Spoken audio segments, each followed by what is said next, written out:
அடியேன் சுவாமி.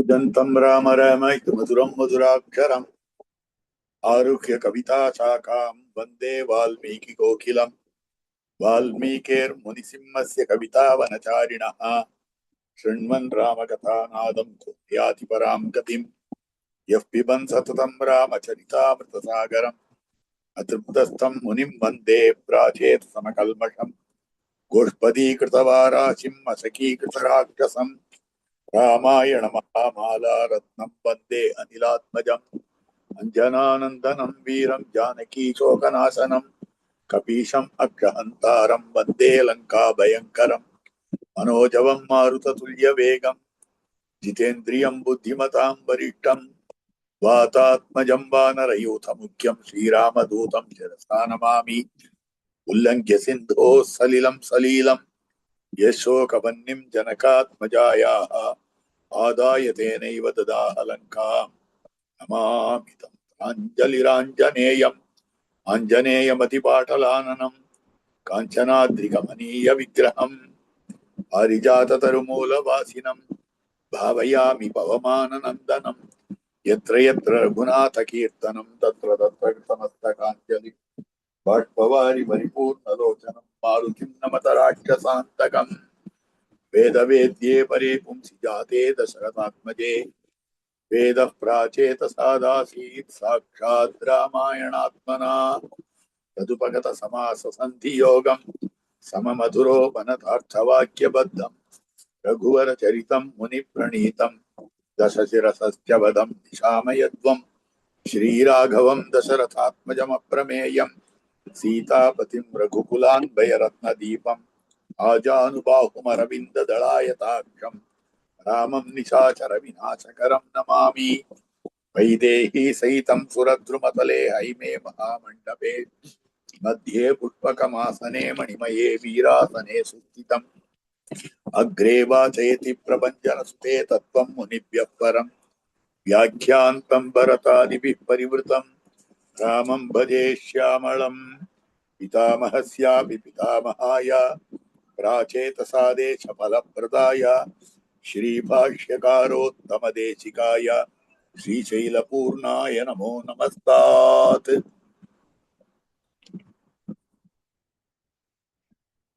ஸ்ரீராமாவதாரத்திலே அவதாரங்கள் மூன்றினுடைய வைபவத்தை வால்மீகி பகவான் காட்டியிருக்கிறார். ராமாவதாரம் கிரமமாக எல்லாருக்கும் தெரியும். அடுத்தபடியாக பார்க்க வேண்டும் என்னால் பரசுராம அவதாரம் கூடவே வரும்படியான விஷயம் அதுவும் தெரியும். அதை தவிர வாமனாவதார சரித்திரத்தையும் வால்மீகி பகவான் காட்டி கொடுத்திருக்கிறார். சித்தாசிரமத்திலே எம்பெருமான் எழுந்துள்ளினான். இந்த சித்தாசிரமமானது வாமனமூர்த்தி தபஸ் பண்ணின இடமாக அமைந்திருக்கக்கூடியது என்ன 3 அவதாரங்கள். அதுல பரசுராம அவதாரத்தை பத்தி காட்டிக்கொண்டு வருகிற போது ஒரு ஆச்சரியமான விஷயம் வால்மீகி பகவான் காட்டுகிறார். அதாவது தசரதன் திருக்கல்யாணம் பண்ணி தன்னுடைய குமாரர்களையும் நாட்டு பெண்களையும் அழைத்து கொண்டு வருகிறான். வருகிற வழியிலே எதிரிலே நேர்படுகிறார் பரசுராம ஆழ்வார். அவர் வந்த வேகத்தை பார்த்ததும் ராஜா என்ன பண்ணினான் அப்படின்னால் இந்த பரசுராமனிடத்திலே தான் சரணாகதி பண்ணுகிறார். பரசுராம ஆழ்வானிடத்திலே அந்த ராஜாவானவன் தான் சரணாகதி பண்ணி சத்ரரோஷாத்து பிரசாந்தத்வம் பிராமணஸ்ச மகாயசாக பாலானாம் மம புத்திரானாம் அபயம் தாத்து மருகசி. சத்திரியர்களிடத்துல நமக்கு ரோஷம் இருந்தது. இப்ப அந்த ரோஷம் எல்லாம் அடங்கி போச்சு. இதுக்கு மேல எதுக்கு கோபப்படுறீர் நீர்? ஆகவே பாலானாம் மம புத்திரானாம், சின்ன குழந்தைகள் இல்லையா, இவாளுக்கு அபயம் அளிக்க வேண்டும். மம புத்திரானாம், என் குழந்தைகள் இல்லையா, இவாளுக்கு அபயம் அளிக்க வேண்டும். நீர் பிராமணோத்தமராய் இருக்கிறீர், மிக்க புகழ் பெற்றவராக அமைந்திருக்கக்கூடியவர். அப்படி மிகுந்த புகழ் பெற்றவராக இருக்கக்கூடியவர். உடைய ரோஷமெல்லாம் அடங்கி போயிடுத்து, கோபமெல்லாம் அடங்கி போயிடுத்து. அதனால நீர் அபயம் அளிப்பீரா என்னுடைய குழந்தைகளுக்கு என்ன அவன் கேட்கிறான். ஆனால் பரசுராமாழ்வான் என்ன பண்ணினார்னால், அவன் காலை பிடிச்சுண்டும் மீறிண்டு ஓடிவன். அதாவது தசரதன் காலை பிடித்துக் கொண்ட போதும் கூட அதை மீறிக்கொண்டு ஓடுகிறார், சரணாகதி பண்ணின போதும் ஓடுகிறார். இப்ப இங்க சரணாகதி பலிக்கவில்லை. இது ஒரு ஆச்சரியமான விஷயம். ஸ்ரீராமாயணம்ன்றது சரணாகதி சாஸ்திரம்னு காட்டி இருக்கிறது. ஆரம்பத்திலிருந்து சரணாகதி தான். தேவர்கள்லாம் சரணாகதி பண்ணினார்கள், நன்னா தெரியும். இளைய பெருமாள் சரணாகதி பண்ணினார், அதுவும் தெரிய போற விஷயம். பரதாழ்வான் சரணாகதி பண்ணினான், தெரிய போற விஷயம். ராமபிரான் சரணாகதி பண்ணினான், தெரிய போற விஷயம். விபீஷணாழ்வான் சரணாகதி பண்ணினான், பார்க்க போகிற விஷயம். தசரதன் சரணாகதி பண்ணினான். சரி, இந்த சரணாகதிகள்ல சில சரணாகதிகள் பலித்தன, சில சரணாகதிகள் பலிக்கவில்லை. ஆனா நாம என்ன சொல்றோம்? தப்பாத உபாயம் சரணாகதி. சம்பிரதாயத்துல அப்படிதானே சொல்லிட்டு இருக்கோம். நமக்கு இந்த உபாயம் மட்டும்தான் தப்பாத உபாயம். சரணாகதின்ற உபாயத்தை போல ஒரு உபாயம் இல்லை. அதனால்தான் இந்த உபாயத்துக்கு சரமோபாயம்னு பேர். இதுக்கு அவ்வருகில்லை என்னும்படியான உபாயம். இதுக்கு மேற்பட்ட ஒரு உபாயம் கிடையாது, இதை விட வசந்ததான உபாயம் கிடையாது. ஆகவே சரணாகதின்றதுதான் உத்தமோபாயம் அப்படின்னு சம்பிரதாயத்துல ஆச்சாரியாள்லாம் காட்டியிருக்காங்க. அப்ப எங்க சரணாகதி பண்ணினாலும், எப்ப சரணாகதி பண்ணினாலும், எதுக்கு சரணாகதி பண்ணினாலும், யார் சரணாகதி பண்ணினாலும் பலிக்க வேண்டும் இல்லையா? எப்படி சரணாகதி பண்ணினாலும். இதுதான் ஸ்ரீவச்சன பூஷணத்துல காட்டுறார். பிரபத்திக்கு தேச நியமம் இல்லை. இந்த இடத்துலதான் சரணாகதி பண்ணணும், இந்த இடத்துல பண்ணக்கூடாதுன்றது கிடையாது. பிரபத்திக்கு கால நியமம் இல்லை. இதெல்லாம் இன்னும் விபுலமாக விவேக சரணாகதியில் நாம பார்ப்போம். சரணாகதியை பத்தி அப்ப அலசிய ஆராய்வோம். ஸ்ரீவச்சன பூஷணார்த்தங்கள்லாம் வரும். இந்த காலத்துல தான் சரணாகதி பண்ணணும், இந்த காலத்துல பண்ணக்கூடாது என்பது கிடையாது. இப்படித்தான் சரணாகதி பண்ணணும், இப்படி பண்ணக்கூடாதுன்றது கிடையாது. இன்னார் தான் சரணாகதி பண்ணணும், இன்னார் பண்ணக்கூடாதுன்றது கிடையாது. இதுக்குத்தான் சரணாகதி பண்ணணும், வேற எதுக்கும் பண்ணக்கூடாதுன்றது கிடையாது. அப்ப சரணாகதி எப்ப வேணாலும், எங்க வேணாலும், யார் வேணாலும், எதுக்கு வேணாலும், எப்படி வேணாலும் பண்ணலாம் அப்படின்னு தெரியுது இல்லையோ? இதைத்தானே ஸ்ரீவச்சன பூஷண சூத்திரம் காட்டுறது. பிரபத்திக்கு தேச நியமம் இல்லை, கால நியமம் இல்லை, பிரகார நியமம் இல்லை, அதிகாரி நியமம் இல்லை, பல நியமம் இல்லை. ஒண்ணுத்துக்கும் தேச நியமம் இல்லைன்னு எப்படி சொல்றங்கோ, கால நியமம் இல்லைன்னு எப்படி சொல்றங்கோ. ஒரு விஷயத்துக்கும் எடுத்து எடுத்து ரொம்ப அழகா விபுலமாக மிகவும் விவரமாக காட்டி கொடுத்திருக்கிறார் பிள்ளலோகாச்சாரி. அப்படி இருக்கிற போது தசரதன் சரணாகதி பண்ணினான், பரசுராமனிடத்திலே சரணாகதி பண்ணினான். இந்த சரணாகதி ஏன் பலிக்கவில்லை? நாம கூட எத்தனையோ பலன்களுக்காக சரணாகதி பண்றோம், எல்லாம் பலிச்சு விடுறதுதான், பலிக்கிறது இல்லையே. அப்ப சரணாகதின்றது நம்முடைய கோரிக்கை நியாயமாக இருக்க வேண்டும். முதல் விஷயம், பக்கத்து வீட்டுக்காரனுடைய சொத்து முழுக்க எனக்கு வந்துடணும்னு பெருமாடத்துல சரணாகதி பண்ணா கொடுப்பரா? அடிப்பர். நாம சரணாகதி, எனக்கு நல்ல உழைப்புக்கு வாய்ப்பு கிடைக்க வேண்டும், என்னுடைய அறிவுக்கேற்ற உழைப்பு கிடைக்க வேண்டும், உழைப்புக்கு நல்ல வாய்ப்பு கிடைக்க வேண்டும், உழைப்புக்கேற்ற ஊதியம் கிடைக்க வேண்டும். இப்படின்னு ஆசைப்பட்டு சரணாகதி பண்ணினா பலிக்கும். இன்னைக்கே நான் கோட்டீஸ்வரன் ஆயிடணும் அப்படின்னு சரணாகதி பண்ணினா அந்த சரணாகதி பலிக்கும்? அது பலிக்காது. இத பத்தி பரத சரணாகதியும் போது சொல்ற. இப்ப இங்க தசரத சரணாகதி அவன் பரசுராமனிடத்துலதான் சரணாகதி பண்ணினான் ஒண்ணு. ரெண்டாவது ராமன் க்ஷேமமா இருக்கணும்ன்றதுக்காக சரணாகதி பண்ணினான். ரெண்டாவது ராமன பரசுராமன் ஒன்னும் பண்ணிவிடாமல் இருக்கணும்ன்றதுக்காக பண்ணினான். எல்லாம் கிரமமா பண்ணின சரணாகதி. பாலானாம் மமபுத்திரானாம் அபயம் தாத்து மருகசி. எப்படி கொண்டாடுறான்? உமக்கு ரோஷமே இல்லை, குணம் இருக்கிறவன். சத்ர ரோஷம் போய்விட்டது. பிரசாந்தாத்மா அமைதியான திருவுள்ளத்தோட இருக்கிறவர்.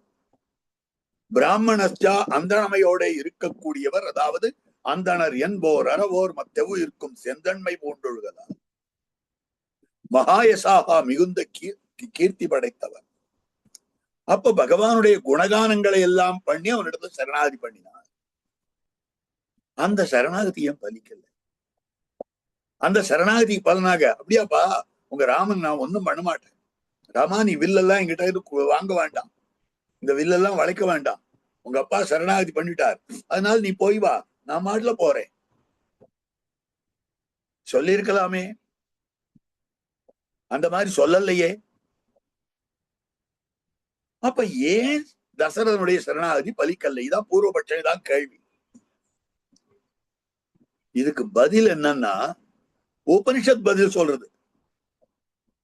இந்த பரசுராமனிடத்திலே தசரதன் பண்ணின சரணாகதிக்கு, அதனாலே வந்த கேள்விக்கு பதில் உபனிஷத்திலேயே இருக்கிறது. தைத்திரியோபனிஷத் சொல்றது, யான்யஸ்மாகும் சுச்சரிதானி தானி த்வயோபாஸ்யானி நோயிதராணி. யாரை உபாசிக்க வேண்டும்? உபாசனம்ன்ற வார்த்தைக்கு பலவிதமான அர்த்தம்.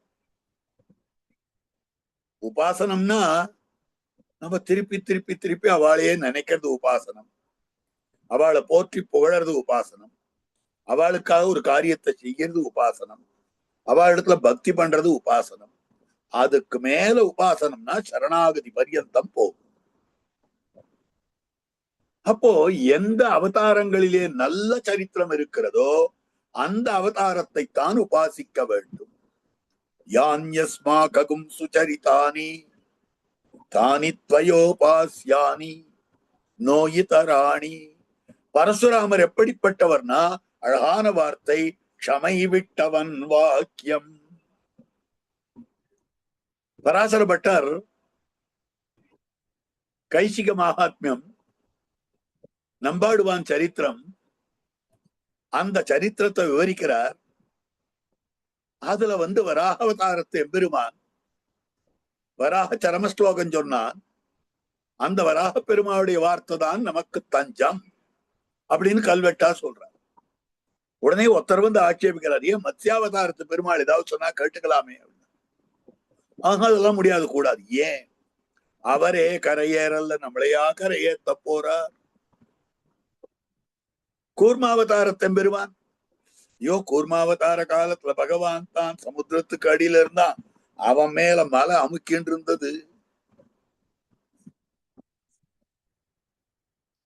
நரசிம்மாவதாரத்து பெருமான் தலைக்கு மேல ஒரு ரூபம், தலைக்கு கீழே ஒரு ரூபம். எப்படி நம்புறது? வாமன அவதாரத்து பெருமான் சின்ன கால காட்டி பெரிய காலாலே அளந்தான். எப்படி நம்புறது அப்படின்னு சொல்லிடுவாச்சே. பரசுராம அவதாரத்தை நம்ப கூடாதா? பரசுதாரணம் பண்ணி கையில கோடாலி வச்சுட்டு இருக்கான வழி வேற ஒண்ணும் இல்லை.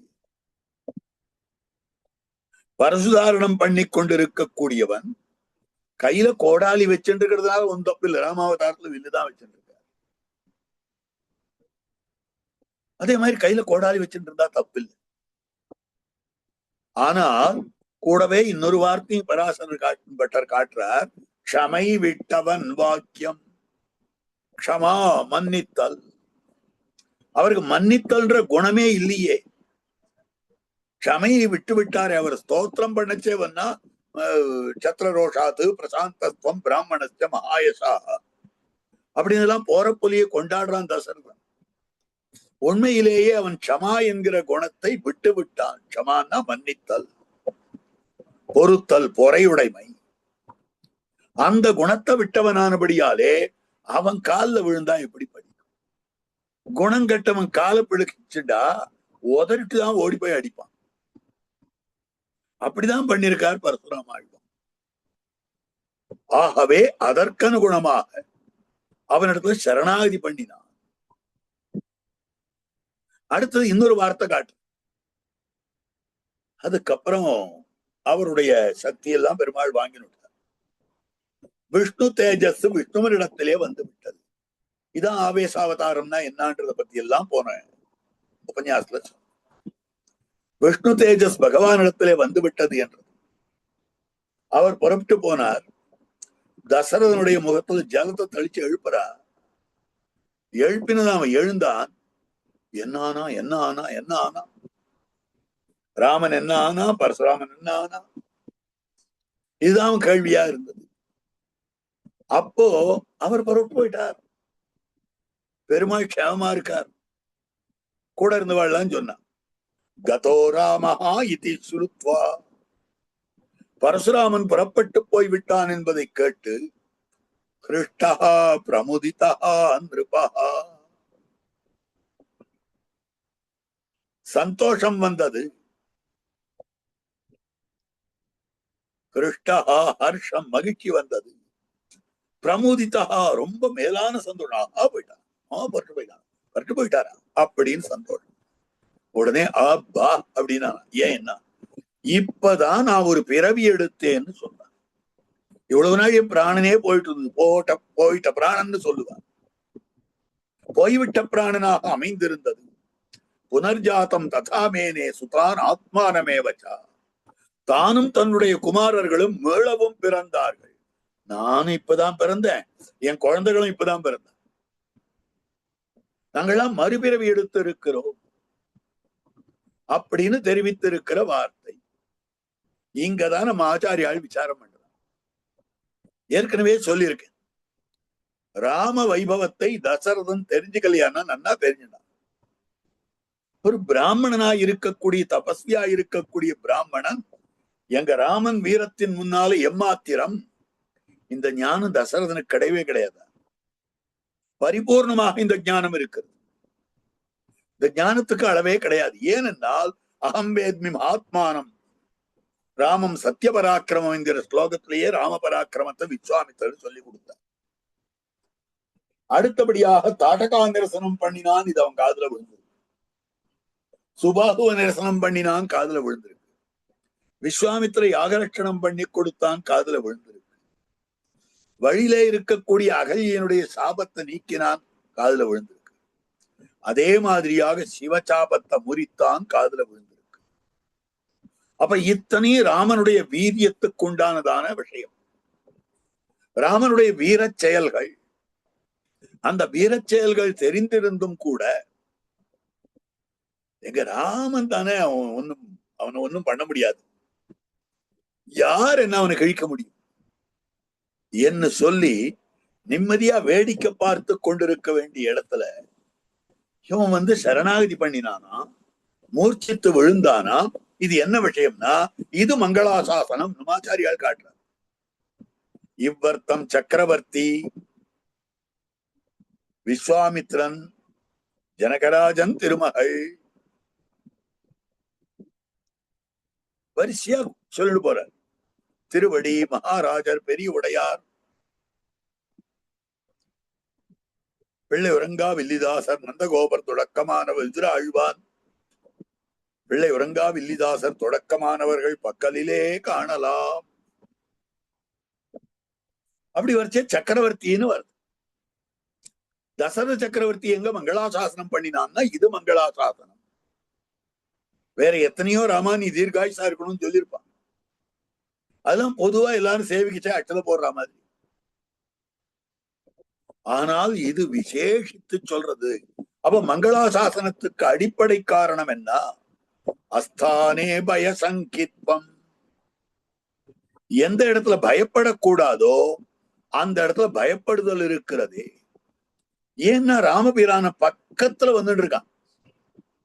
ராமபிரான் இவ்வளவு மென்மையா இருக்கானே, இவ்வளவு அழகா இருக்கானே, இவனுக்கு ஏதாவது ஆயிடுத்தான் என்ன பண்றது அப்படின்னு சொல்லும்படியான வார்த்தை. அப்படி விசேஷமாக மங்களாசாசனம் பண்ணி இருக்கிறான். அதற்கு பிறகு அங்கிருந்து எல்லாரும் அயோத்திக்கு வருகிறார். அயோத்தியில ராமபிரானுக்குன்னு தனியாக ஒரு இடம் அமைத்து கொடுத்திருந்தான். இந்த இடத்துல ரொம்ப ஆனந்தமான விஷயம். கனக் பவன் ஒரு இடம் கைகையே ராமபிரானுக்கு தான் அதனை கிஃப்டா கொடுத்தா, சீதா பிராட்டிக்கு கிஃப்டா கொடுத்தா. அப்படின்னு இருக்கு. அயோத்தியில் இந்த இடங்கள்லாம் சேவிக்கலாம். கனக் பவன் ஒரு இடத்தை காட்டலாம். அதே மாதிரி சீதா ரசோயி அப்படின்னு ஒரு இடம் காட்டுவார்கள். சீதா ரசோயினா சீதா பிராட்டியினுடைய தளிவு பண்ற இடம். அவையும் தளிவு பண்ண போறா, அவதான் ராஜகுமாரி ஆச்சு. அப்படின்னா ராஜகுமாரியா இருந்தாலும் பர்த்தாவுக்கு அவதான் தளிவு பண்ணி போற. அதனால்தான் திருவரங்கத்தெம்பெருமானுக்கு திருமடப்பள்ளியில கைங்கரியம் பண்ணக்கூடியவர்களுக்கு என்ன பேர்னா நாச்சியார் பரிகரம். அவளுக்கு நாச்சியார் பரிகரம்னு பேரு. நாச்சியாரே ஸ்ரீரங்க நாச்சியாரே தளி பண்ற மாதிரி அர்த்தம். அந்த மாதிரி அமைந்திருக்கு. அந்த இடத்துல சீதா பிராட்டியோடு பெருமான் மிகவும் ஆனந்தமாக அமைந்திருந்தார். இத வால்மீகி வர்ணிக்கிறார் பாருங்க, ரொம்ப அழகா ஸ்லோகங்கள்.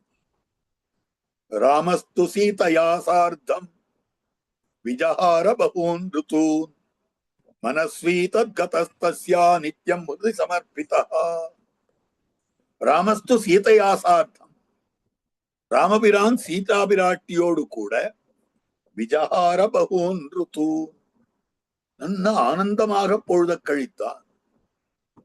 பகூன் ருதூன், பல ருத்துக்கள். ருத்துன்ற சப்தம் என்ன அர்த்தம் காட்டுறதுன்னா, இப்ப 6 ருத்துக்கள் சொல்றோம், 6 பருவ காலங்கள். வசந்த ருத்துன்னு சொல்றோம், கிரீஷ்ம ருத்துன்னு சொல்றோம், சரத் ருத்துன்னு சொல்றோம், சிசிர ருத்துன்னு சொல்றோம், ஹேமந்த் ருத்துன்னு சொல்றோம். இந்த மாதிரி சொல்லும்படியான ருத்துக்கள் 6 ருத்துக்கள் அமைந்திருக்கு. இது 2 மாசத்து ஒரு பருவ காலம். வசந்த காலம்னா ரொம்ப ஆனந்தமா இருக்கும். வருஷா காலம்னா மழை பொழிந்து கொண்டே இருக்கும். கிரீஷ்ம காலம்னா அது மழை அடித்துக் கொண்டே இருக்கும். சரத் ருத்து அது ஒரு விதமாக இருக்கு. இப்படின்னு ஒரு காலம் இருக்கு. ஆனா ஆங்கிலத்துல 4 பிரிக்கிறா, இதுல 6 பிரித்து இருக்கிறார்கள் காலத்தை. அந்த மாதிரி இருக்கிற போது வசந்த ருத்து காலத்துல எந்த விதமான பொருள்கள் நமக்கு போகத்துக்கு அனுபவத்துக்கு ஆனந்தத்தை கொடுப்பதற்கு அமைந்திருக்கின்றனவோ அந்த பொருள் குளிர்காலத்துல இருக்காது. இப்ப நல்ல வவ்வலிடும்படியான குளிர் மார்கழி மாசம். மார்கழி மாசத்துல ஒருத்தருக்கு கிஃப்ட் கொடுக்கணும்னா, சார் நல்ல ஃபர்ஸ்ட் கிளாஸ் ஃபேன் இருக்கு, ஏர் கூலர் ஃபேன் ஆட்டோமேட்டிக்கா இருக்கு, கரண்ட் போயிடுதுன்னா கூட அதை போட்டுக்கலாம். ஏன்னா அதுல பேட்டரி சார்ஜ் பண்ணி ரீசார்ஜபிள் பேட்டரி இருக்கு. அதை வச்சு உங்களுக்கு கூலா ஏர் வரும். வாங்கிக்கிறீங்களான்னு மார்கழி மாசத்துல கேட்டாக்கா, இல்ல நானே 2 சால்வை போத்துட்டு இருக்கேன். அவனுக்கு கிஃப்ட் கொடுக்கணும்னா ஒரு கம்பளி வாங்கி கொடுக்கணும். ஒரே வெய்ய காலம், அக்னி நட்சத்திரம் இப்ப இருக்கா மாதிரி இருக்கு. இந்த காலத்துல ஒருத்தருக்கு சார் உங்களுக்கு 2 ரஜாய் வாங்கி கொடுக்குறேன் போத்துக்கிறீங்களான்னு கேட்டா, நான் என்ன குளிர்லையா நடுங்கிட்டு இருக்கேன்? கேட்போமா மாட்டோமா? அப்ப அந்தந்த காலத்துக்குன்னு போக சாமகிரி தனித்தனியாக அமைந்திருக்கிறது. அப்ப அந்தந்த பருவத்துக்குண்டானதான போக சாமகிரிகள் என்ன சொல்லியிருக்கணும்? ராமபிரான் சீதா பிராட்டியோடு பல வருஷ காலங்கள் ஆனந்தமாயிருந்தான் சொல்லல. பல வருஷங்கள்னா இந்த அர்த்தம் வராது.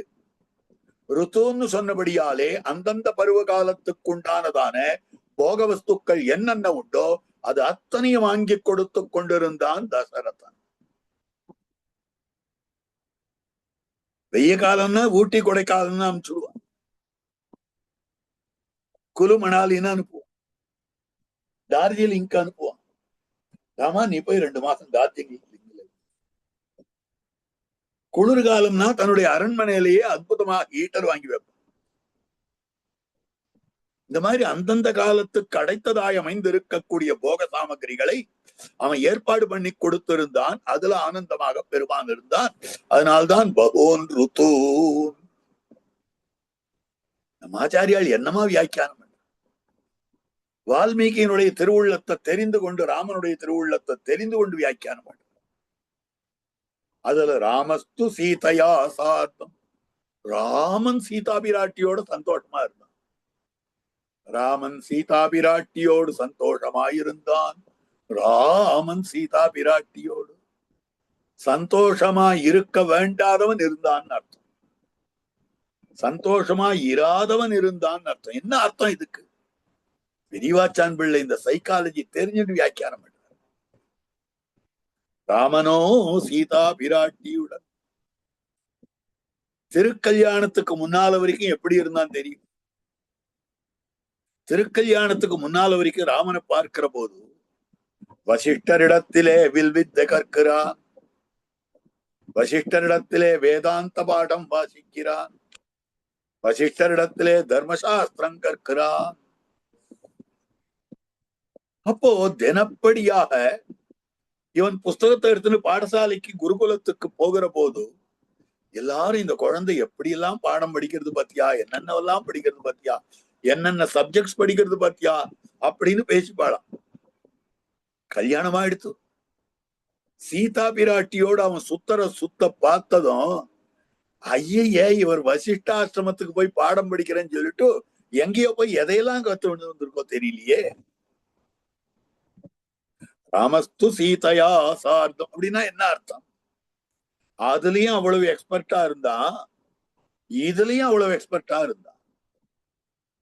இந்த சீதா பிராட்டியோடு பழகும்படியான பழக்கத்திலேயும் அவன் விதக்தனாயிருந்தான்.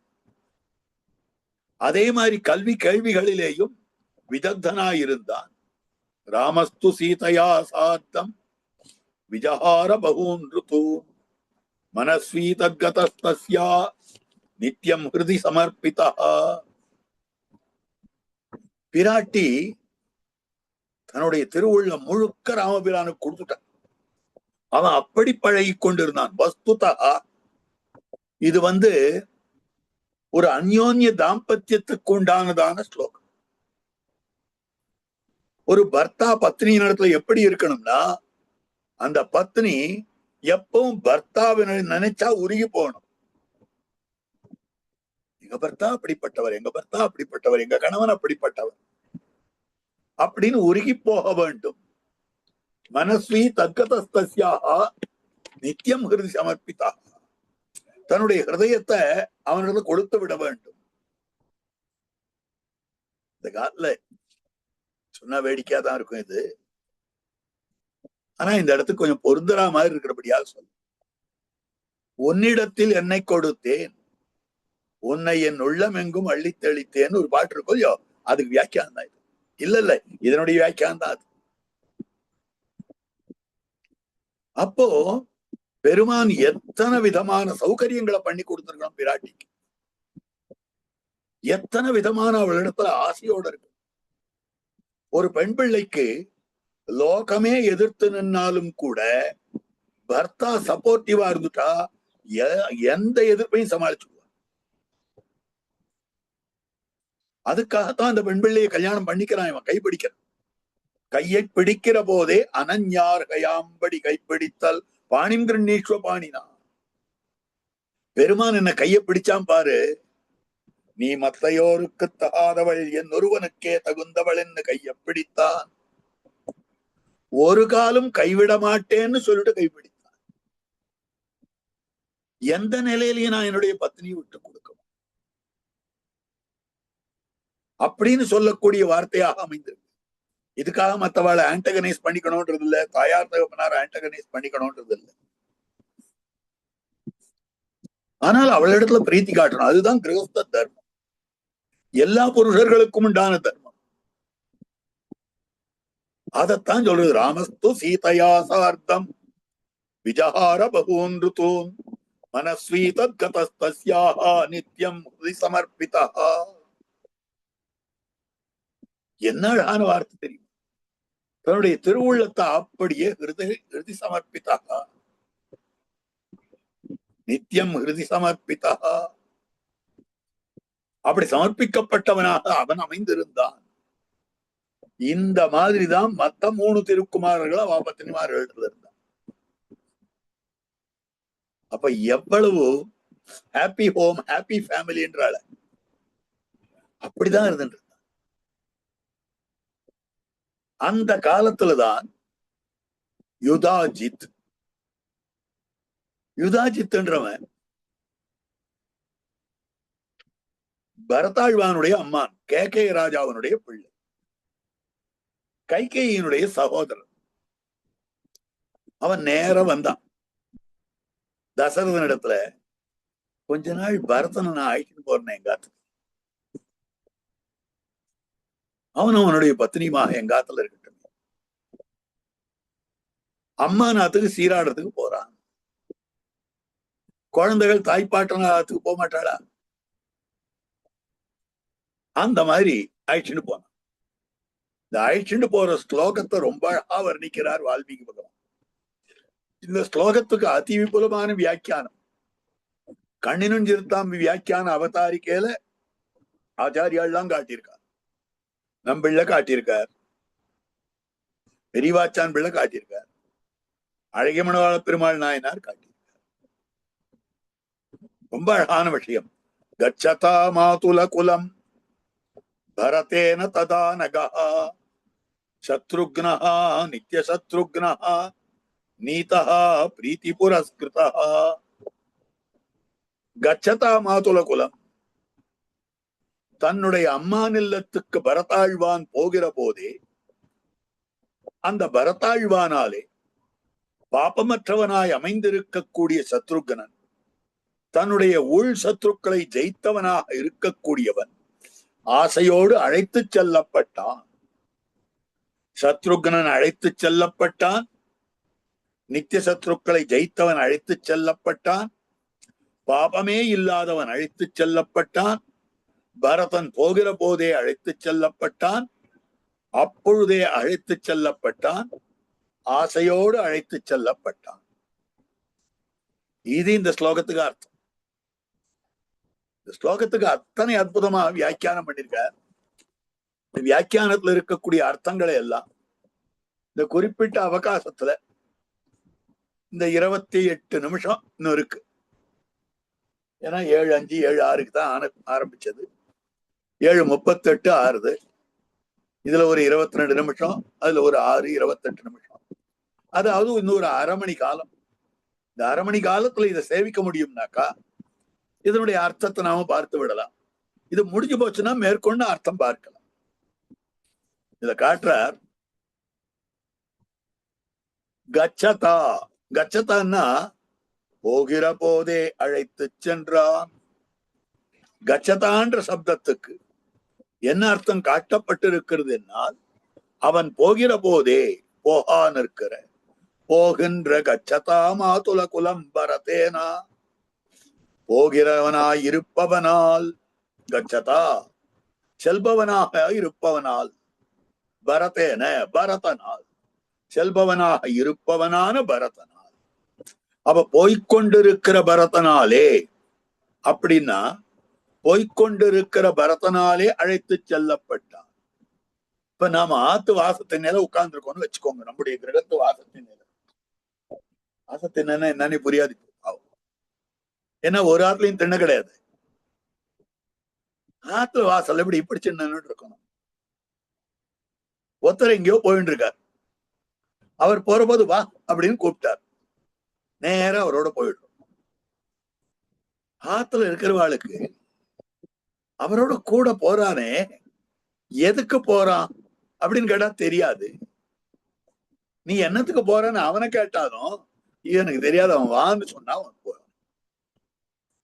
அப்ப போகிற போதே என்ற வர்த்தமான நிர்தேசம் இருக்கிறதே, போற இடத்துல எனக்கு என்ன பலன்றது யோசனை பண்ணாமல் போகிறேன். சாமான்யமா கொஞ்சம் கடை வரைக்கும் வரையா அப்படின்னா எதுக்கு அப்படின்னு கேள்வி வரணும். இல்ல நான் ஏதோ இது வாங்கணும்னு பார்க்கிறேன், ஏதோ ட்ரெஸ் வாங்கணும்னு பார்க்கிறேன், துணி வாங்கணும்னு பார்க்கிறேன், நகை வாங்கணும்னு பார்க்கிறேன். சரி வரேன். அப்ப போகிற இடத்துல அவனுக்கு என்ன பிரயோஜனம்னா, நான் சஜஸ்ட் பண்ணின ட்ரெஸ் தான் அவன் வாங்கினான், நான் சஜஸ்ட் பண்ணின நகையை தான் அவன் வாங்கினான் அப்படின்னு தனக்கு ஒரு பலன் வரும். அப்படி இல்லைன்னா அவங்ககிட்ட கொஞ்சம் பணம் எக்ஸஸா இருந்தா எனக்கு ஒரு ட்ரெஸ் எடுத்து கொடுக்குறேன், நான் வர மாசம் பணம் கொடுக்கறேன்னு கூட சொல்லலாம்.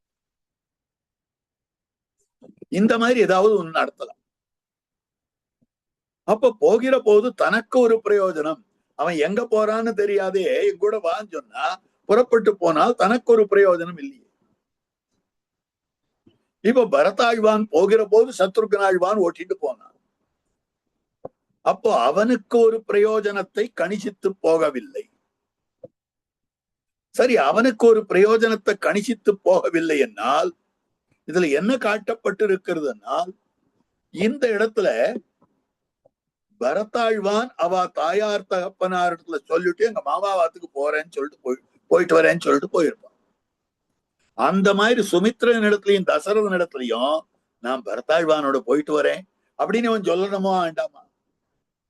அவளுடைய அனுமதியை கேட்கணுமா வேண்டாமா? அத கூட கேட்கலையா. அதுதான் காட்டுறார் பெரியவாச்சான் வெள்ள வியாக்கியானம். இங்கே மாதா பிதாக்களை கேள்வி கொள்ளுதல். சரி, அவளை கேள்வி கொள்ள வேண்டாம். தனக்கு முன்னால பெரியவர், எல்லாருக்கும் முன்னால பிறந்தவர். அண்ணா அண்ணா நான் பரதாழ்வானோட போயிட்டு வரட்டுமா, பரதன் அண்ணாவோட போயிட்டு வரட்டுமா, மாமாவத்துக்கு போறார் அவர், அவரோட நானும் போறேனே அப்படின்னு ஒரு வார்த்தை தமையனார் இடத்துல சொல்ல வேண்டாமா? அதுவும் சொல்லல. அதுக்கு அப்போ எதனால போனான்னா, பரதாழ்வானை விட்டால் என்னால் ஜீவிக்க முடியாது, அதனால அவன் போச்சே கூடவே ஓட்டிட்டு போயிட்டான். பரதாழ்வானை விட்டு விட்டு என்னாலே ஜீவிக்க முடியாது, அதனால அவனோட கூடவே நான் போகிறேன் அப்படின்னு சொல்லும்படியாக அவன் போகிற போதே போனான்.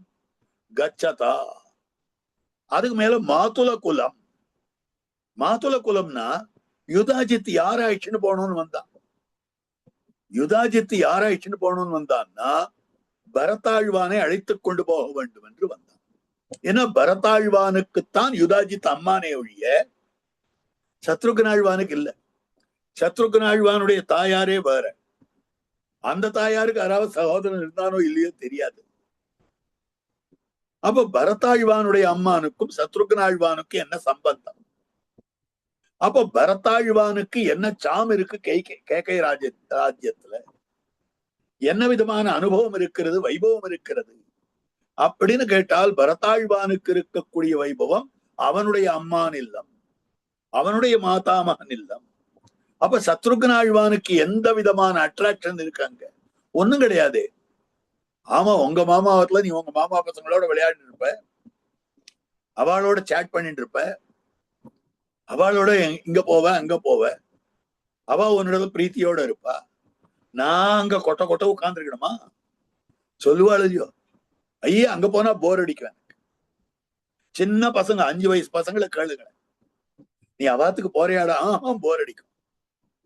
எங்கன்னா தன்னோட யார் க்ளோஸா இருக்காளோ அவளோட தான் இருக்கும். அப்ப அந்த இடத்துக்கு போனாக்கா இவனுக்கு எந்த விதமான சாமும் கிடையாது, எந்த விதமான ஒரு அட்ராக்ஷனும் இல்லை, ஈர்ப்பும் இல்லை. அப்படி இருக்குச்சே ஏன் போனான்னா, பரதனுக்கு அவ மாமா உத்தேசியம், ஆனால் எனக்கு பரதன் உத்தேசியம். பரதனுக்கு அவ மாமாவை பிடிச்சிருக்கு, எனக்கு பரதனை பிடிச்சிருக்குன்னா அதனால பரதனோட ஒட்டிட்டு போறேன் அப்படின்னு தெரிவித்திருக்கக்கூடிய வார்த்தை. ஆக அவனை ஆகையாலே போக்கில் உத்தேசியத்தையும் அவனுக்கு. பரதன் கூப்பிட்டது அவனை, போகணும்னு நினைக்கிறது பரதாழ்வானுக்கு, இவனுக்கு அவன் உத்தேசியனாய் போனான். ஆனா சத்ருகனாழ்வானுக்கு பரதன் எனக்கு வேணும் அப்படின்னு போனான். பரதே நான் இங்கதான் கேட்கிறேன். ஏற்கனவே சொன்னேன் நாமகரணம் பண்ணின பிரகரணத்துல. இப்ப மேல உண்மைதை சொல்றேன். பரதே நான் இங்க வியாக்கியானம் பண்றார். பரதனாலே அப்படின்னா என்ன அர்த்தம்? பெருமாளும் ராஜ்யத்தை புகட்டு. பெருமாள் ராஜ்யத்தை விட்டுட்டு போயிட்டார். இளைய பெருமாள் தொடர்ந்து அடிமை செய்ய வேணும் என்று போய் இளைய பெருமாள் பெருமாளை தொடர்ந்து அடிமை செய்ய வேண்டும்னு புறப்பட்டு போயிட்டார். சத்ருக்னாழ்வானும் நின்னையல்லது அறியேன் என்று இருக்கும் தசையிலும் சத்ருக்னாழ்வான் ஒன்னை தவிர எனக்கு ஒன்னும் தெரியாது அப்படின்னு இருந்த நிலையிலேயும் கூட ராஜ்யத்தை பறிக்க கடவன், ராஜ்யத்தை தலையில தூக்கிட்டு தாங்கிறான், ராஜ்ய பாரத்தை சுமக்கிறவனாக தான் அமைந்திருக்கிறான் அப்படின்னு காட்டப்படுகிறது. என்றாயிற்று ஸ்ரீ வசிஷ்ட பகவான் திருநாமம் சாத்திற்று. வசிஷ்டர் இந்த காரணத்துக்காகத்தான் பரதன்னு திருநாமத்தை சாத்தினார். பரத இதி ராஜ்யஸ்ய பரணாத். பரதன்னா ராஜ்யத்தை தாங்கிறவன். ஏன் இவன் தான் தாங்கினானா? வெறும் 14 வருஷம். 60,000 வருஷம் தசரதன் தாங்கினானே, அவனுக்கு பரதன்னு பேர் இல்லை. 40,000 வருஷம் திலீபன் தாங்கினானே, அவனுக்கு பரதன்னு பேர் இல்லை. 10,000 வருஷம் பெருமாள் தாங்கினாரே, அவருக்கு பரதன்னு பேர் இல்லை. ஆக இவாள்லாம் பாரம் தாங்கினார்கள், பரதன்னு பேர் இல்லை. 14 வருஷம் ராஜ்ய பாரத்தை சுமந்தவனை பார்த்து பரதன் ஏன் சொல்றாருன்னா, இவன் ராஜ்யத்தை பாரமாக நினைத்தான். அவள்லாம் ராஜ்யத்தை பாரமாக நினைக்கல. இவன் ராஜ்யத்தை எப்பதான் இதை இறக்கி வைக்க போறணும், எப்பதான் இதை இறக்கி வைக்க போறணும். தத்ததாமி புனஸ்துப்யம். ராமா, நீ எப்படி கொடுத்தியோ அப்படியே திருப்பிடுறோம் உனக்கு. 14 வருஷம் அப்படி காத்துட்டு இருந்தான். தலைமையில பெரிய சுமையா நினைச்சுட்டு இருந்தான். மற்றவெல்லாம் சுமையா நினைக்கல. அந்த மாதிரி அமைந்திருக்கு. ததா பரதேன ததா. அவன் போற போதே இவன் போனான். அப்பவே போனான். போற போதே அவன் போனான்றதுக்கு என்ன அர்த்தம் தெரியுமா? அவன் போகிற போது அவனே பிரயோஜனமாக போனான். தனக்கொரு தனி பலன் வேண்டி போகவில்லை. தனக்குன்னு ஒரு தனி பலனை வேண்டிட்டு போனான்னா கிடையவே கிடையாது. தனக்குன்னு ஒரு தனி பலனுக்காக போகல. அவன் பரதாழ்வான் உத்தேசியனாக போனான் அப்படின்னு சொல்லும்படியான விஷயம். அப்போ அந்த இடத்துல எனக்குன்னு ஒன்னும் கிடையாது, எனக்கென்று ஒன்றுமே இல்லை, எனக்குன்னு ஒண்ணுமே கிடையாதே அப்படின்னு அந்த இடத்துல அர்த்தம். அதுக்குதான் மமதா நிவிருத்தி. சாமான்யமா பகவத் விஷயத்துல ஈடுபடுபவர்களுக்கு 2 விதமான தோஷங்கள் இல்லாமல் இருக்க வேண்டும். அகங்கார மமகாரங்கள். ஆழ்வார் காட்டுறார், நீர்னும் அதென்றிவை வேர் முதல் மாய்த்து இறை சேர்மினுயிர்க்கு அதனேர் நிறை இல்லே. நான் என்பதை விட்டுவிடுங்கள், எனது என்பதை விட்டுவிடுங்கள். நீர் நுமது என்றிவை வேர் முதல் மாய்த்து, அடியோட அழிச்சுடும். நீர் என்பதை ஆழ்வார் அந்த இடத்துல சொல்றார், நான் என்பதை விடுங்கள், அகங்காரத்தை விடுங்கள், எனது என்பதை விடுங்கள், மமகாரத்தை விடுங்கள். அப்படிதான் சொல்லணும். நான் எனதென்பதை வேர் முதல் மாய்த்து சொல்லணுமே. நீர் நுமதென்றிவை வேர் முதல் மாய்த்துன்னு ஏன் சொல்றார்? எங்க தான் தம்முடைய வாயாலே நான் எனதுன்னு சொன்னால் அந்த அகங்கார மமகாரம் ஆழ்வார்க்கே வந்துடுமோன்னு பயந்தார். அதனால நீர் நுமதுன்னு சொல்றார். அப்போ கச்சதான்ற இடத்துல என்னதுன்னு ஒண்ணும் கிடையாது அப்படின்றத காட்டக்கூடியது மமதா நிவிருத்தி. எனக்குன்னு ஒரு உத்தேசியம் கிடையாதுன்னா, பரதாழ்வானுக்கு என்ன உத்தேசியமோ அதான் உத்தேசியம். எனக்கு உத்தேசியம்னா பரதாழ்வான் தான் உத்தேசியம். ஆகவே நான் என்னதுன்னு ஒண்ணும் கிடையாது. அடுத்து இந்த இடத்துல ததா, அப்பொழுதே போனான். அவன் போகிற போது போனான்னு சொன்னா போறாதான். போகிற போது அப்பவே போனான். போகிற போது போனான், அப்பொழுதே போனான். அப்ப அப்பொழுதே போனான்னா என்ன அர்த்தம்? அப்படின்னால் இது ரொம்ப ஆச்சரியமான அர்த்தம் காட்டுறார். 2 பேரும் ராஜகுமாரர்கள். பரதனும் ராஜாவினுடைய பிள்ளை, சத்ருகனும் ராஜாவினுடைய பிள்ளை. பரத சத்ருக்னர்கள் 2 பேரும் ராஜாவினுடைய பிள்ளையா இருக்கிற போது 2 பேரும் ஒரே நட்சத்திரத்துல பிறக்கலையே. அடுத்தடுத்த நட்சத்திரம் தான் பிறந்தார். புஷ்ய நட்சத்திரத்துல பரதாழ்வான், ஆஸ்லேஷா ஆயில்ய நட்சத்திரத்துல சத்ருக்னாழ்வான். அடுத்தடுத்த நாள் பிறந்தவர்களுக்கு ஒரே நாள் எப்படி பொருந்தும்? முகூர்த்தம் பார்த்து நாள் பார்த்து அனுப்பணுமே. பரதா பரதாழ்வானுக்கு வசிஷ்டர் நாள் பார்த்து கொடுத்தார் யுதாஜித்தோட எப்ப போகணும். நீ இத்தனாம் தேதி போப்பா, இந்த கிழமையில போ, இந்த நேரத்துல போ, ராகு காலம் இல்லாத யமகண்டம் இல்லாத இந்த மாதிரி போன்னெல்லாம் சொல்லி அனுப்பிச்சார். அவன் புறப்பட்டுட்டான்.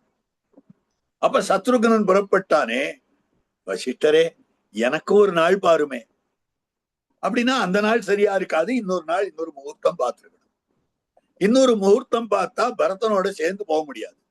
அப்ப என்ன பண்ணணும், பரதா நீ போய் பரஸ்தானம் பண்ணிட்டு வா, அல்லது நீ போய் ஊருக்கு வெளியில இருக்கக்கூடிய நம்முடைய கெஸ்ட் ஹவுஸ்ல தங்கிரு, நாளைக்கு சத்ருகனன் வருவான், ரெண்டு பேரும் கோ டுகெதர் வித் யுதாஜித், ரெண்டு பேரும் யுதாஜித்தோட சேர்ந்து போங்க.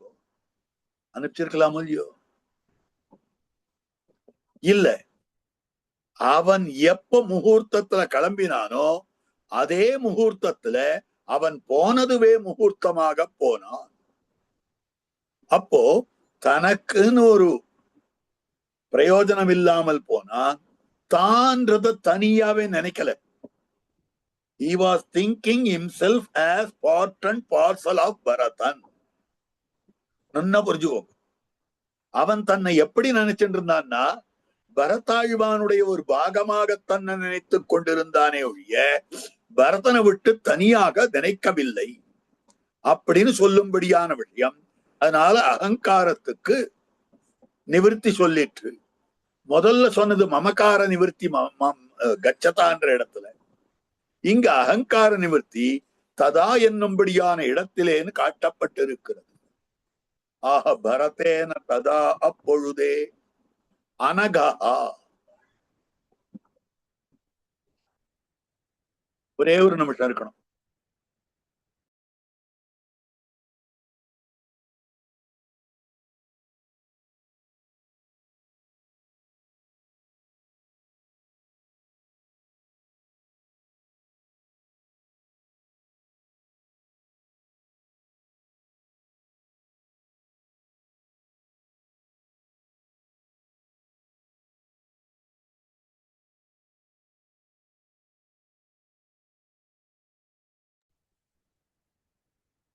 स्वामी ऑडियो கேட்கல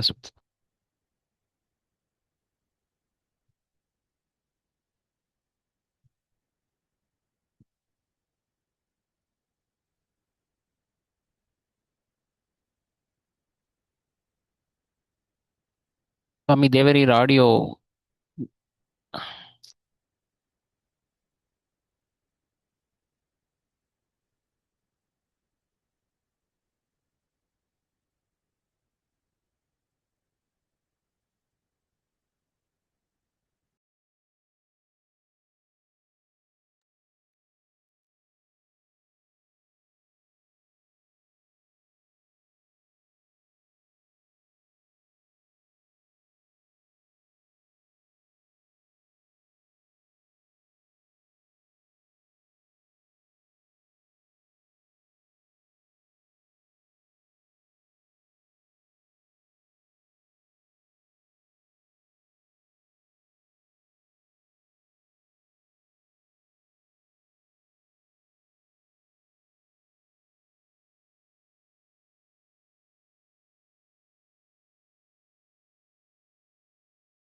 சுவாமி சமிக்கணும் சுவாமி, தேவரி ஆடியோ கேட்கல.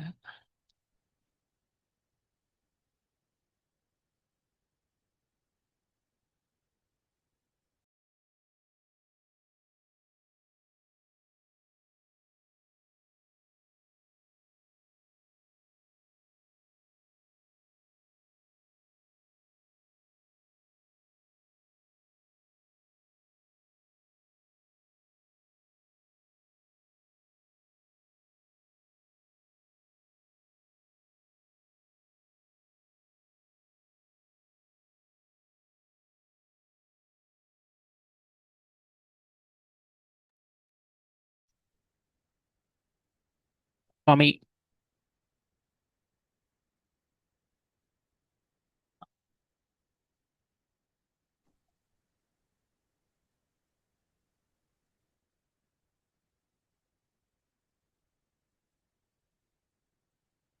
சுவாமி தேவரீரோட மைக் மியூட் ஆயிருக்கு, அதனால எதுவும் ஆடியோ கேட்கல.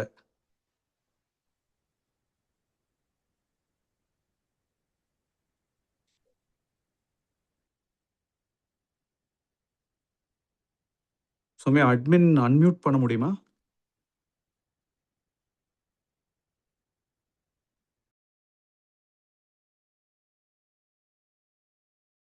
பண்றேன் சுவாமி, ஒரு நிமிஷம்.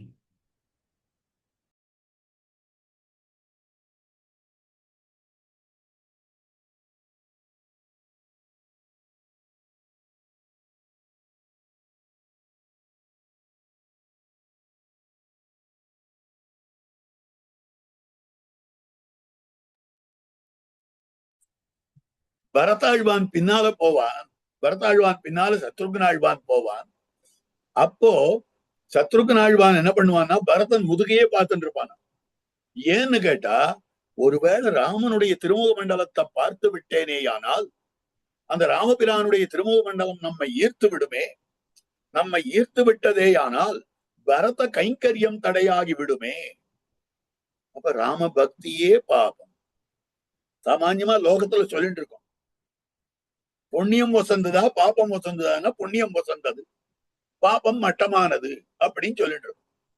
அப்ப புண்ணிய பாப்பங்களுக்குள்ளே புண்ணியம் உயர்ந்தது, பாபம் மட்டமானதுன்னு சொன்னாலும் கூட ரெண்டுமே சொர்க்க நரகங்களை கொடுக்கக்கூடியது. தீர்ந்ததேயானால் மேளவும் இங்கதான் பிறப்ப கொடுக்கக்கூடியது.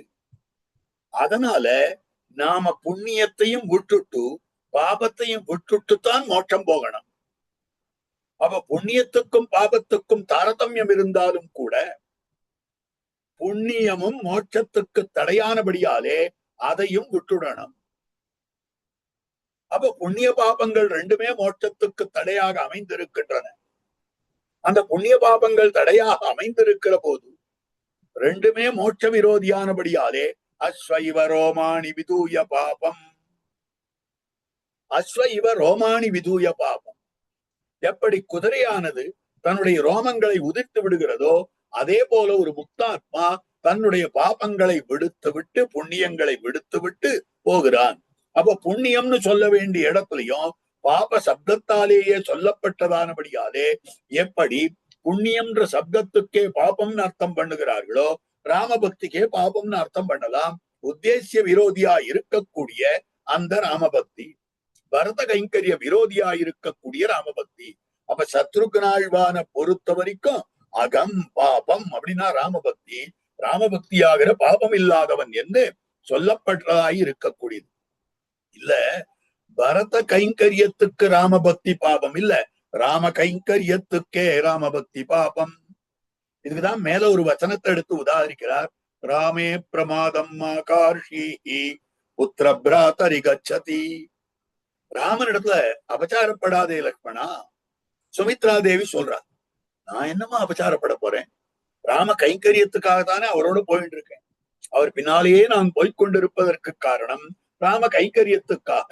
புத்திர பிராதரி கச்சதி, அவர் பின்னால போய்கொண்டிருப்பதற்கு காரணம் நான் அவரிடத்துல இருக்கிற பிரதிபத்தி விசேஷத்தாலே நான் போய் அவனிடத்துல என்ன அபச்சாரப்பட போகிறேன் அப்படின்னு கேட்டார். இல்ல, ராமனுக்கு கைங்கரியத்துக்காக நீ போய்கொண்டிருக்கிறாய், அந்த கைங்கரியத்துக்கு தடையாக ராமனுடைய அழகு இருக்கிறது. அதுலயும் ராமன் நடந்து போச்சே ரொம்ப அழகா இருப்பான். அந்த ராமனுடைய நடை அழகிலே நீ கண் வைத்தாயே ஆனால் நீ ராமனிடத்திலே அபச்சாரப்பட்டு விடுவாய், கைங்கரியம் தடைப்பட்டு விடும். ஆகவே ராமனுடைய அழகிலே ஈடுபடாதே. சௌந்தரியம் அந்தராயம் நம் ஆச்சாரியால் காட்டுறார். பகவத் சௌந்தரியம் நமக்கு தடையாக இருக்கிறது. சேவாகாலம் பண்ணிக்கொண்டே இருக்கிற போது, பாசுரங்கள் சொல்லிக்கொண்டே இருக்கிற போது கருப்பூர ஆரத்தியை எம்பெருமானுக்கு காட்ட அந்த எம்பெருமான சேவித்தோமேயானால் பாட்டு மறந்து போயிடுறது. அப்ப கைங்கரியத்துக்கு தடையாக அமைந்திருக்கக்கூடியது பகவத் சௌந்தரியம். அப்ப ராம சௌந்தரியமானது ராம கைங்கரியத்துக்கே தடைனா பரத கைங்கரியத்துக்கு தடைன்னு சொல்ல வேண்டாம் அல்லவா அப்படின்னு சொல்லும்படியான விஷயமாக அமைந்திருக்கிறது. இதுக்கு மேல சத்ருக்னஹா, நித்திய சத்ருக்னஹா, நீதஹா, பிரீத்தி புரஸ்கிருதஹான்றதுக்கெல்லாம் அற்புதமான பல வியாக்கியானங்கள் பண்ணி இருக்கிறார்கள். இந்த வியாக்கியானங்களுடைய அர்த்தங்களை எல்லாம் அடுத்த உபன்யாசத்துல விண்ணப்பம் பண்ணுகிறேன். கோஷ்டியார் எல்லோரும் எழுந்துள்ள வேணுமாய் பிரார்த்திக்கிறேன். யாராவது சந்தேகங்கள் இருந்தா கேட்கலாம். அடியேன் அடியேன் சுவாமி. ரொம்ப அற்புதமா இருந்தது சுவாமி. சுவாமி தேவரீர் அந்த அனக்க அப்படின்ற இடத்துல இப்போ கடைசியா பூர்த்தி பண்ணல இல்லையா சுவாமி? அதுல இல்லையா? தேவரீர் இப்போ கடைசியா பூர்த்தி பண்ணல இல்லையா அனக்க அப்படின்ற இடம்? ஏதாவது அதாவது சந்தேகம் உண்டா? சுவாமி கேட்கறதா?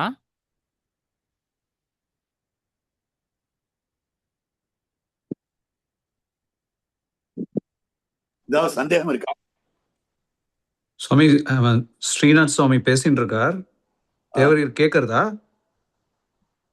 கேட்கலையே. அவர் பேசிட்டு இருக்காரு. ஆக்சுவலா அவர் பேசினார் இப்பதான். நான் அடியன் பேசுறது உங்களுக்கு கேட்கறது, அவர் பேசுறது கேட்கலன்னு நினைக்கிறேன். ஆமா. சரி, அடுத்த வாரம் கேட்கறது. சொல்லும். ஹலோ. இல்ல சுவாமி, அடி ஷமிக்கணும் சுவாமி. இந்த தேவரீர் கடைசியா சாதிச்சது அந்த அனக, அதாவது பரதேன ததா அனக அப்படின்ற இடத்துல அனகன்ற சப்தம் இருக்கு இல்லையா சுவாமி? ஆமா ஆமா. அதுல முதல்ல ஒரு ஃபியூ மினிட்ஸ் தேவரீரோட இது வந்து ஆடியோ மியூட் ஆயிடுது. அதனால நாங்க அதை அனுபவிக்க முடியல. அது ப்ராப்ளி அடுத்த இதுல சொல்லும்போது அனகா ஒரு தடவை தேவரீர் கட்டாயம் அவசியம் சொல்றேன், அவசியம் சொல்றேன். அவசியம் சுவாமி. அடியேன் அடியேன் அடியேன். அடியன் தாசன். நமஸ்காரம் சுவாமி.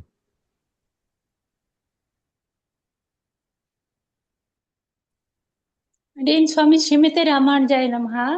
சௌந்தர்யம் மந்தராய முமுஷுப்படி சூத்திரம் சொன்னேன். சௌந்தர்யம் மந்தராயனுக்கு சொன்ன கைங்கரியமும் அப்படியேன்னு கடைசியில சௌந்தர்யமே ஹானி அப்படின்னு அடியேன் சுவாமி அதை ஞாபகப்படுத்தினேன். அடியனுக்கு சந்தோஷமா இருந்தது சுவாமி. ஞாபகம் சூத்திர ஞாபகம் வந்தது சுவாமி. அடியேன் ஸ்ரீமதி ராமானுஜாய நமஹ. அடியேன்மா.